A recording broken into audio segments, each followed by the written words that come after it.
Brian Powell of I Run Far here with Drew Holmen after his third place finish at the 2021 Western States 100. How are you, Drew? I'm doing well. Surviving. Surviving. A little shaky. I'm a little shaky. I had to sit down.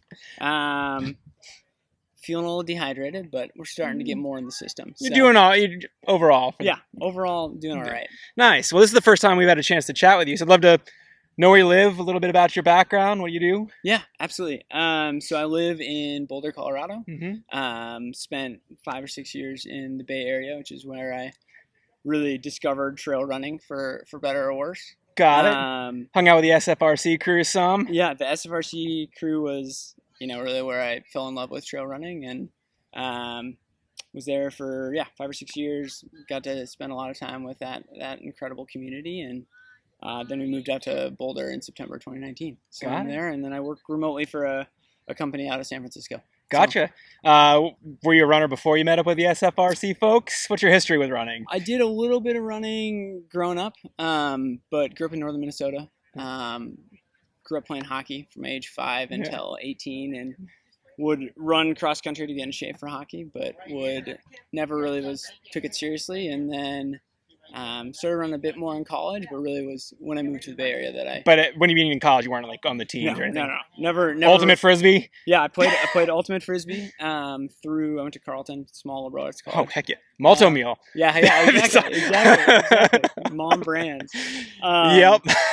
But yeah, played Frisbee and really started running just when I moved to San Francisco and discovered the Marin community. Got it. Well, over the last couple of years, it seems like you've very slowly moved up in distances in terms of ultra racing. Was that very intentional on your part? Yeah. I work with David Roach as my coach, and we've just very much taken the approach that there's no rush, and especially with the longer distances, trying to be methodical about building up the base and understanding that I don't come from a background of a lot of miles, and so let's take it easy. Let's be a little bit more conservative. But that's led to some really fun racing. Starting, way too cool back in 2017, and kind of just working my way up to the 50 mile and then the 100K, and then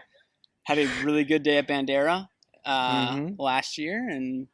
Which was your first 100K, Which was my first 100K. Had a hell of an awesome race with Cole Watson and Alex, and it played out super well, and led to being here at Western States. So it shouldn't be too surprising to anyone that you nailed your first 100 miler, which is hard to do, but you did, and part of that was being really patient. How did you actually go about that? I think I knew it was going to go out fast. There was a lot of residual memories of 2019. That was a cool year, but that kind of, put a lens on how a lot of people were approaching the race. So I assumed that it was going to go out super fast. And it did. And I really wanted to get in with, just try to be consistent. I still think that I probably went out harder than I would have liked to. But yeah, I think that TNF 50 miler a couple years ago, and then Bandera, both of those races, I, was mid-pack at the halfway point. And so it allowed me to build up some confidence in being patient and knowing that races would come back later on. And so that was what I was really trying to just kind of meditate on yesterday. And was there a point during the race where you kind of took off that inhibitor, that limiter? We got to... Tyler Green caught me coming into probably Cal 2 or Cal 3. And from there, I think both he and I started burning some matches. And probably earlier than either of us would have wanted to. But we came into Rucky Chucky together. And then the next 10 miles, we kind of dueled back and forth a bit harder than we probably should have. And do you two know each other? I mean, you're teammates, but have you spent much time interacting with him, or? We're teammates on Nike Trail. He and I both raced Tillamook Burn about a month ago. So I got to know him there, and but yeah, I think we just got in a nice flow of pushing a bit, and I got to Hal's aid station and realized I'd probably gone a little too hard, Uh-huh. and started doing some hiking.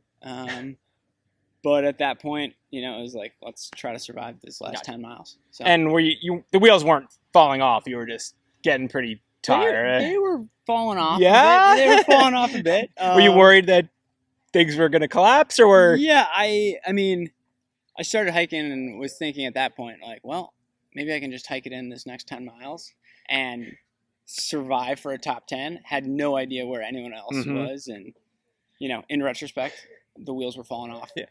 Come to think of it, I think I saw one rolling down the track as you were coming down. You kept trying to jog it in. You're like, no. Oh, well, I got to the track and it was like 6 steps and then full cramp. So, but I also thought Cody was like 2 minutes behind me, and there was a little more time. I could have walked it in. Yeah. But I mean, it was just, this race is such a incredible experience. It's really the heart of this wonderful community, and I feel so incredibly thankful to have had the opportunity to race here so early in my ultra career, and to be able to have an experience that really, I think, lives up to what is Western States 100. And does it live up to your potential? Do you think you nailed it out there? Do you think there's room for? I think there's always room for growth. Right now, I can't imagine running another 100-miler. Ever, especially in the heat. Yeah, before we got on camera, you were talking about what's on your schedule for later this year and how that might change. Yeah, exactly. So you signed up for CCC. We'll see. I'm gonna try to not dig a hole here. So I'll let myself recover from this and just see what happens. Yeah, see what happens. Even if it's not in the short-term future, is there any other races you got your eyes on? Yeah, I mean, I would love to. Definitely want to come back here to Western States. Would love to, race CCC, UTMB competitively. There's so many incredible races in the U.S. and abroad that I hope to be able to toe the line and give it my all. What were you hoping to get out of this weekend? I just wanted to experience, Western States. We've been out spectating the race many years, and I wanted to come to the race with a lot of respect for what Western States is and what it means for this community. And then I just wanted to go out and have a good first 100. So do you think that was a successful weekend then? Yeah, it was definitely successful. I think I went a little deeper than I expected to. But I think that's part of why I was here. So, yeah. You thought you were capable of something, and you were actually capable of more. Yeah, exactly. I mean, I think I would have been happy to have finished the race, and top 10 was always kind of the stretch goal. But I also knew that if I had a good day, and I was hoping that it was going to be hot, because I kind of figured that would change the race dynamics a bit, and it wouldn't just be a pure foot race, that things could come together, and they really did. So. Nice. Well, congratulations on nailing it at your first try at 100 miles. Thank you so much. Well done, Drew. Yeah.